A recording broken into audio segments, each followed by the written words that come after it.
Having talked about the inverse of elementary matrices, now let's talk a little bit more in more general terms. We have to first start with the definition of an inverse matrix. As I mentioned in the previous video, only square matrices have the hope of having an inverse. So for this video, we're assuming that all the matrices we're talking about are square matrices. Let's start with the definition.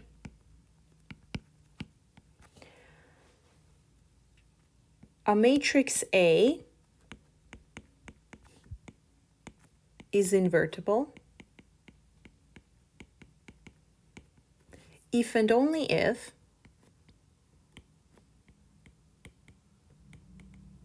there exists a matrix A inverse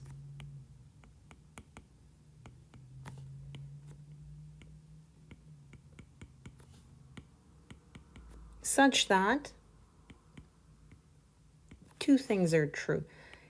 A times A inverse gives us the identity, and A inverse times A gives us the identity. Note that it is very important to have, in this definition, to have that A inverse could multiply A on both the right side and the left side, because when a matrix acts on the left-hand side, it changes rows. When it acts on the right-hand side, it changes columns. So we're kind of saying here it doesn't matter whether A inverse acts on the rows or on the columns of A, we still go back to the identity. Now, when can we find when is the matrix A guaranteed to have an A inverse, to have its own inverse? Or how can we figure that out? So maybe property 1 here. Or let me just write here some properties. So 1, the inverse exists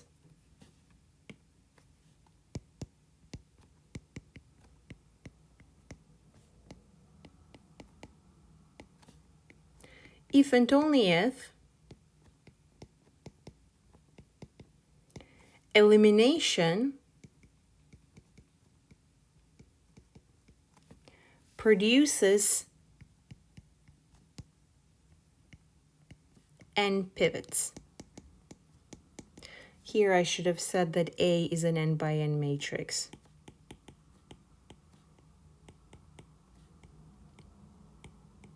Otherwise, n pivots doesn't matter. So what this means is that once we carry out elimination in the matrix A, we'll have the pivots along the diagonal, and every entry along the diagonal will have a pivot. Now, what about the uniqueness? So now the next property is the uniqueness. If an inverse exists, it is unique. In other words, it is not possible for a matrix A to have two inverses that are different. How are we going to prove this? It's a very easy one-liner proof, and it's good for us to get used to such proofs. So this proof will be by contradiction.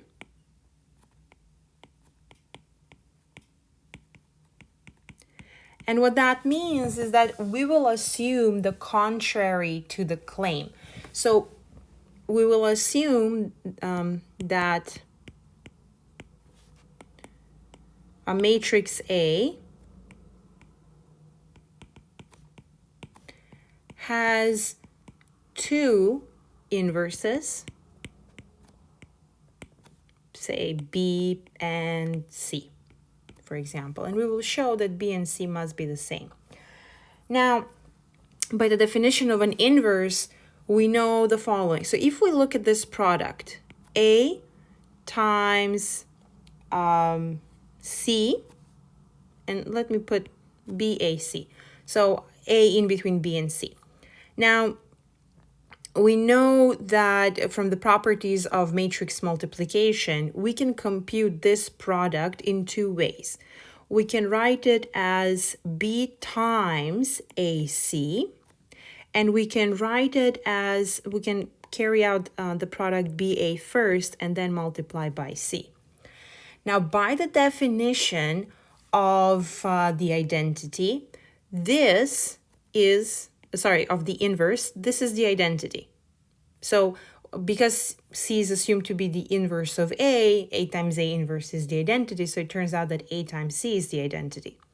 On the other hand, also, since B is assumed to be an inverse of A, we know that B times A must also be the identity. So what we see is that on this right-hand side, B times the identity gives us just B, because when we multiply a matrix by the identity matrix, nothing happens. You just preserve that B. And similarly, on the other side, you have identity times C, which is C. So what we have shown here is that if a matrix A has two inverses B and C, then B and C must be equal. So from here, we say B equals C. One could assume, if we had assumed that B is not equal to C and then demonstrated B must be equal to C, we will show that we are getting a contradiction. So in this way, we have shown that the inverse of a matrix is unique. Now, why are we even interested in inverse matrices? We talked in the previous video that inverses undo actions. We started our discussion of linear algebra fairly early with a system of linear equations, and we set up that system to look like this: AX equals B. Whether we're looking at the row picture or the column picture is irrelevant because A times X captures both pictures. Now, what A inverse would do if it were to exist, you can multiply both sides of this equation by A inverse, provided that you multiply on the same side. So if I multiply on the left-hand side of the equality, then I have to do the same to B.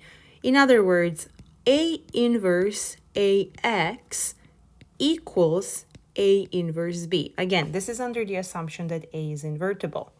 So now you see here, A inverse A is the identity. Identity times X is just X. So from here, we have that X equals A inverse B.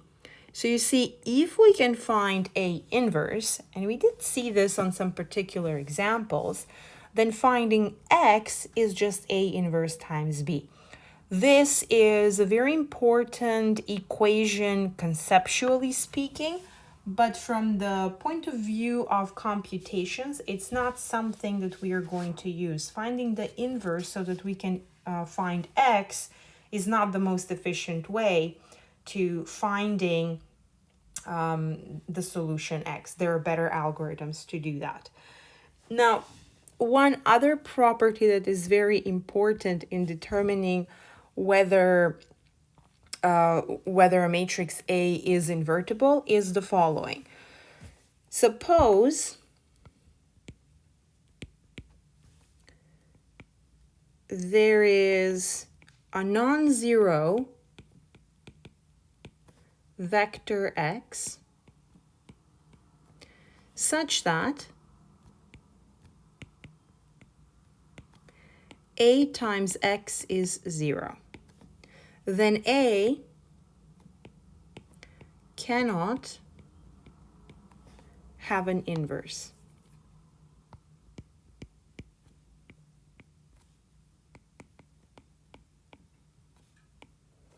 Why is that? Well, that's because no matrix can bring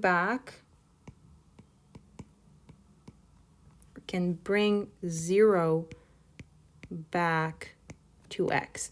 So remember, every matrix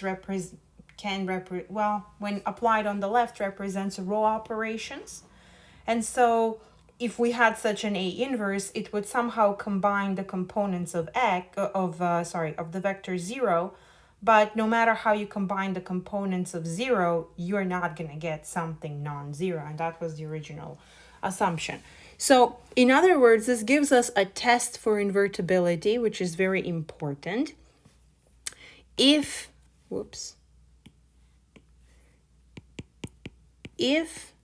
A is invertible,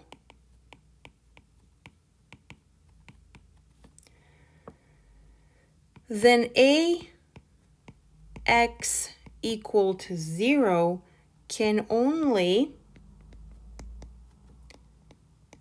have the 0 solution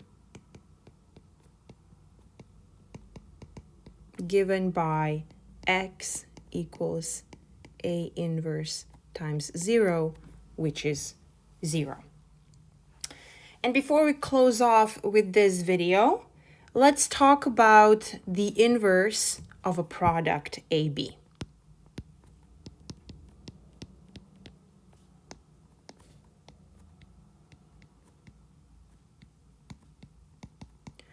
So let's assume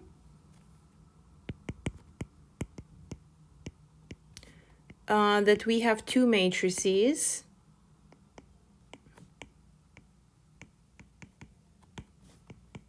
A and B, which are invertible.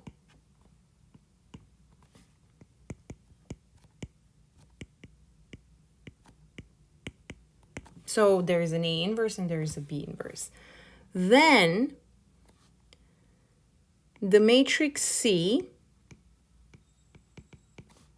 given by the product AB, is also invertible.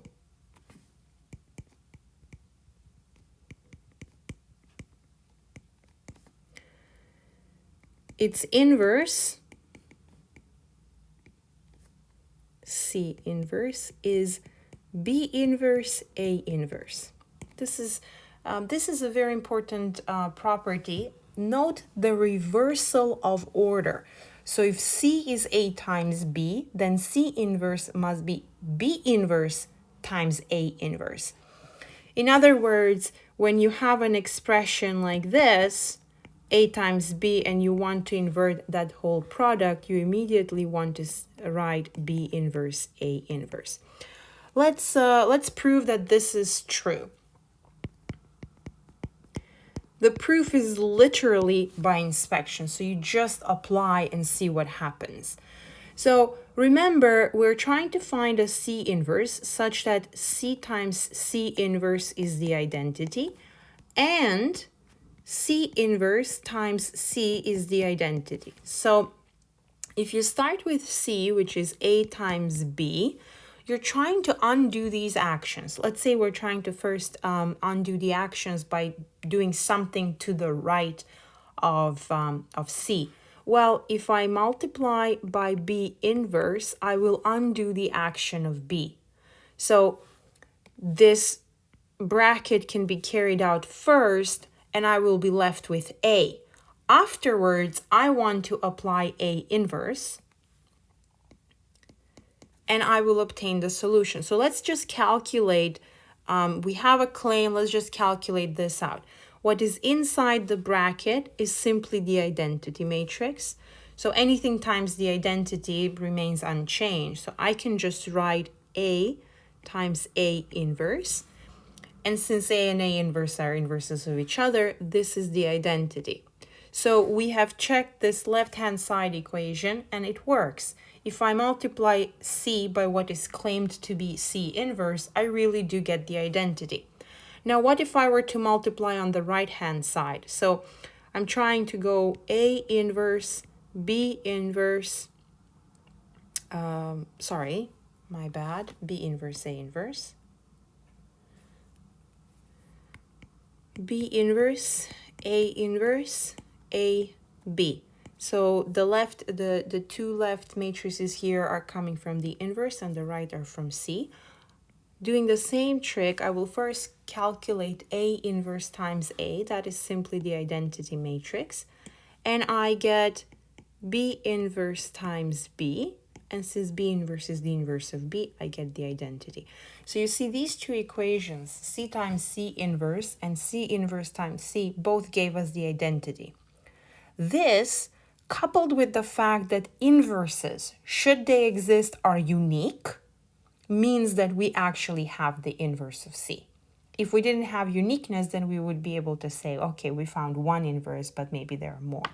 But since inverses of matrices are unique, we actually have the inverse of the matrix. Okay, in the next video, we'll talk about how to find inverses with practical algorithms.